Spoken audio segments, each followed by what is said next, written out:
Hello everyone. Uh, let's connect to my very first video in this YouTube background, and the topic which we try to cover today. This is the introductory part of enzyme.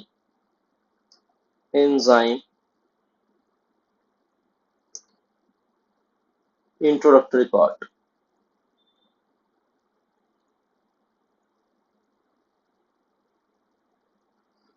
Now one by one, we'll actually cover the whole enzyme portion through some other throughout my next videos.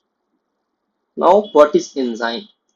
If you talk about enzyme, these are called as biological or biochemical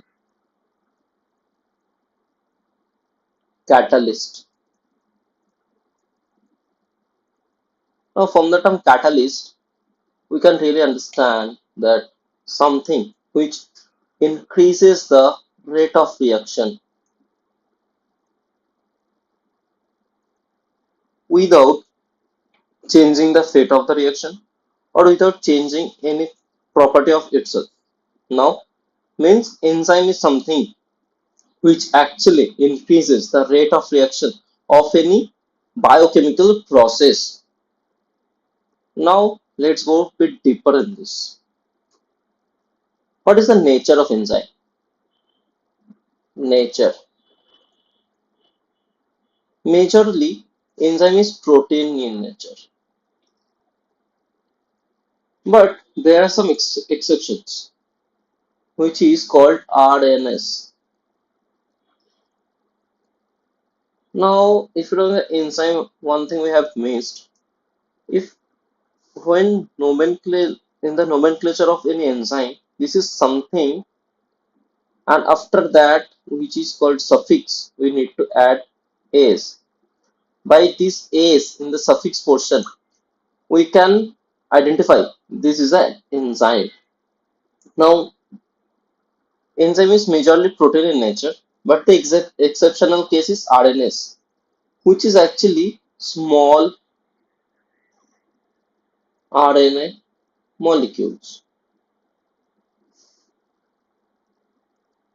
Now, these type of questions are actually important for GATE biotechnology, this sort of thing.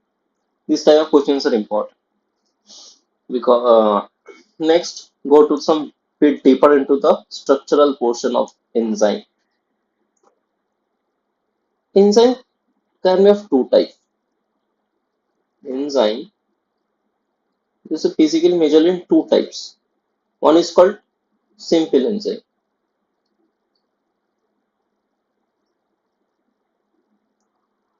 and another part is complex enzyme or conjugated enzyme.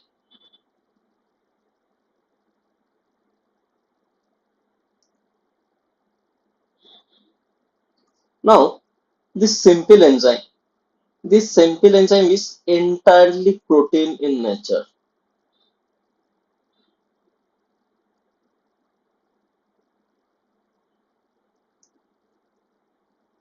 But if you talk about conjugated, from the name itself, it signifies that it has two portions. One portion is protein in nature, another portion is non-proteinous in nature.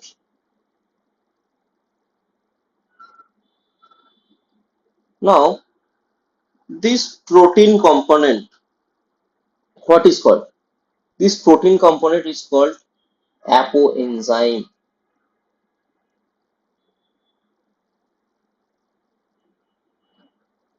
The interesting part is, in case of conjugated enzyme, this apoenzyme is not biologically active.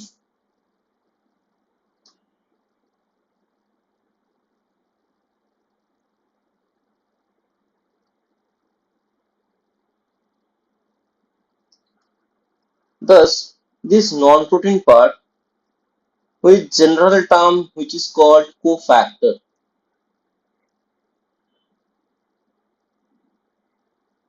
which actually attach to this apoenzyme and impose some biological activity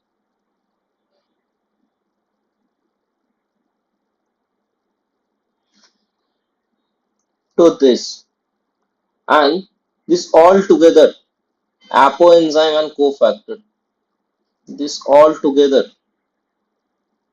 is called holoenzyme.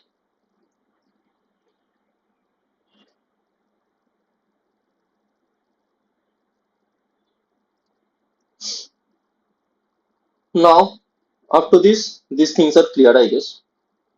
Now let's move to this cofactor part. Cofactor.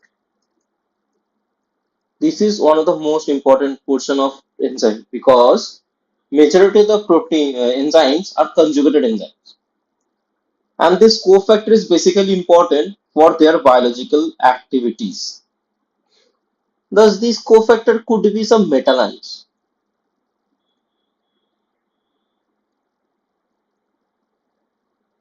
Apart from this, it could be some organic molecules,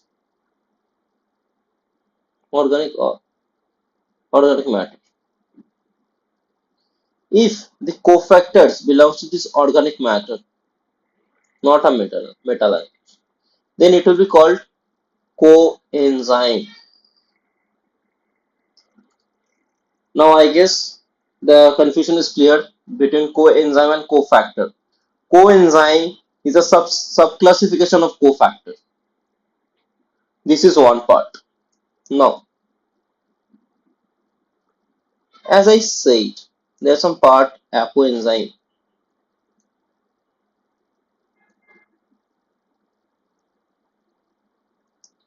Suppose this is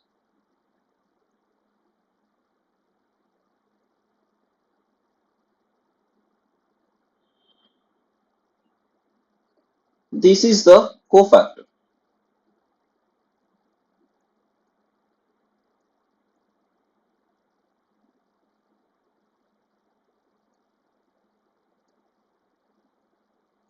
There should have some bond in between apoenzyme and cofactor.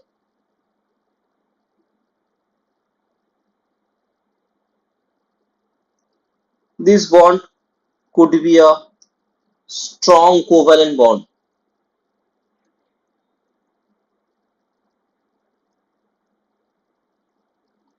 or it could be non-covalent bond.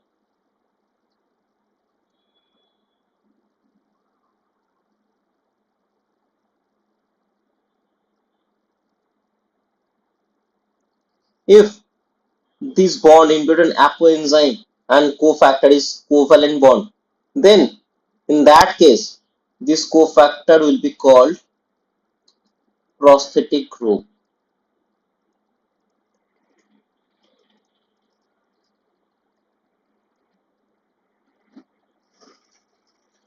Now, this is another sub.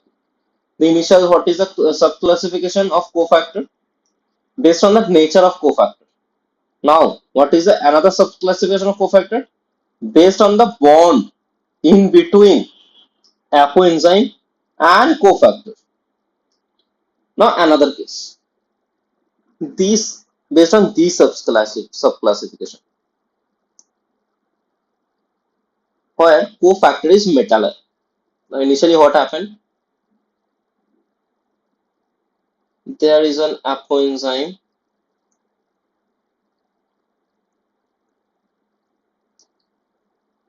This is this,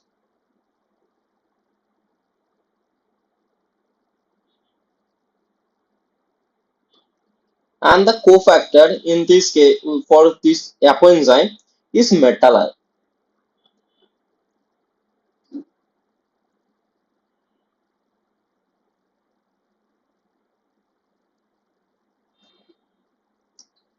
All together. Then what it will be?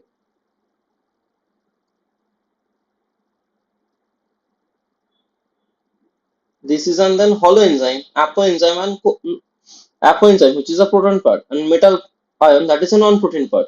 Altogether, this is holoenzyme.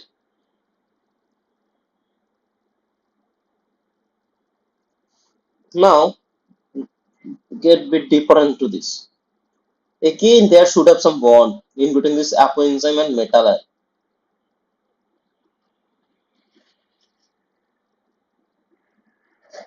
If this bond is covalent bond,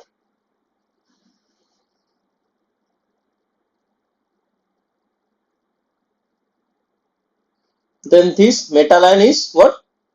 Prosthetic group.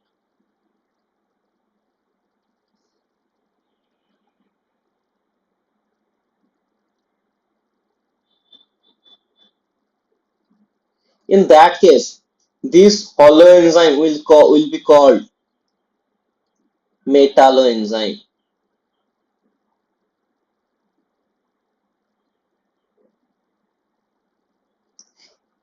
Now, this bond could be non-covalent bond as well. That is signified like in this manner. If this bond is non-covalent bond,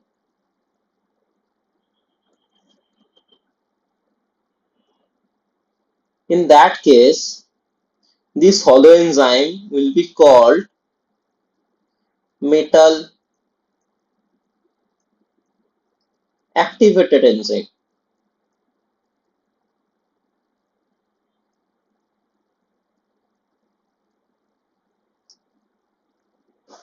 Now, what is the one of the most famous example of metal activated enzyme? Is, let me change the color, hexokinase.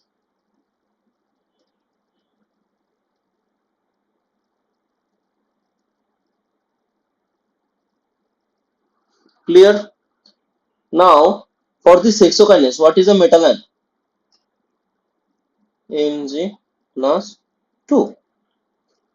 And for this metalloenzyme, what is the most famous example of metalloenzyme? This is cytochrome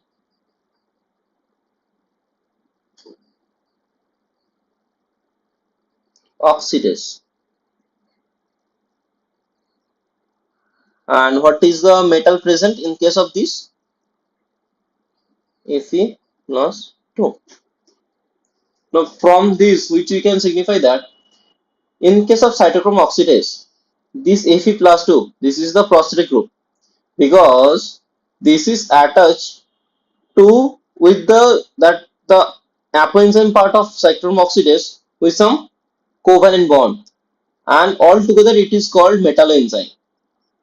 And this hexokinase, in that case, magnesium is not coldly attached with this hexokinase. The hexokinase is not always active. When this magnesium it attached to hexokinase, then it become active and do its function. That is glucokinase to glucose to glucose 6 phosphate and all. We'll cover all those things in on another video as well. I guess things are clear now for the basic introductory part of enzyme, and this is the basic classification based on the structural portion of enzyme. And for the next classes, next videos, we actually cover the basic nomenclature and functions, the mechanism of actions, as well as the enzyme kinetics and enzyme inhibitions, and some portion of enzyme immobilization as well. Thus, that's all for now. Let's connect on the next video as well. Thank you.